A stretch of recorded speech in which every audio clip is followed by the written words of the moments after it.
You know, it's interesting. You came from a big stage background. Yeah. And so I was just curious about your initial audition for Barry and how that relationship started. Yeah, I mean, I did theater for years and years, and it was really all I wanted to do.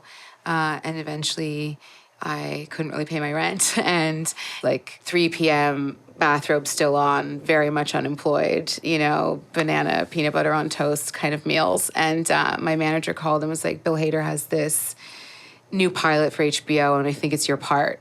And I was like, yeah, okay, sure. I mean, let's do that. I mean, it just seemed so totally out of reach, honestly.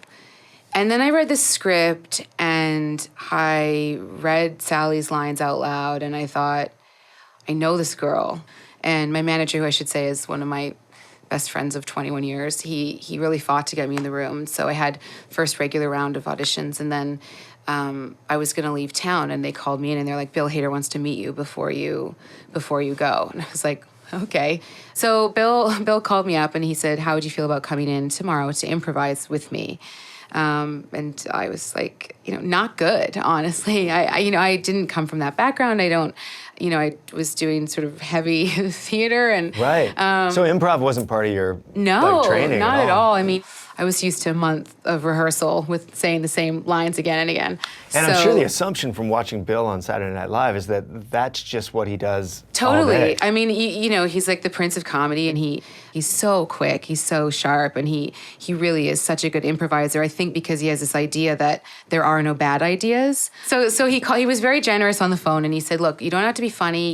You don't have to think about this too hard. Just, I'm going to give you 3 scenarios and just have a point of view for each scenario. So I thought about that, and I wrote some little notes, and then I went in over-preparing already. Like, I should have just gone in open, but I was like, what's my point of view? And do I have a point of view?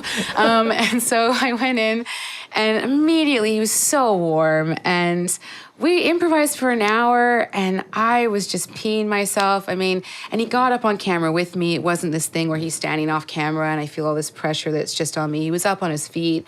We were goofing around. We kept laughing. And the idea was kind of to workshop the character. He was like, we don't know who she is yet, so come in and help us. And that I felt I could do, because that feels like theater, where you go in and build something together.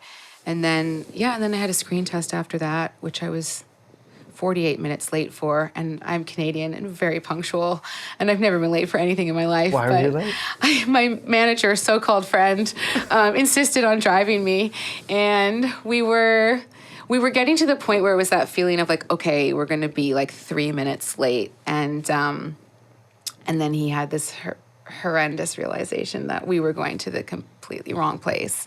And so I showed up 48 minutes late, absolutely, I mean, just dying inside. And I went in, and the casting director came out, and she was like, it's okay, take a breath. And I said to them, I'm so sorry, I'm so sorry. I know I'm 48 minutes late, but I have to go to the bathroom. Otherwise, I thought it was going to be like the first actress to defecate on a screen test. It's like HBO, but it's, not that risky. So I went to the bathroom, and I was mortified. And I came out, and Bill was waiting for me outside the bathroom door. Like, it couldn't have been more humiliating.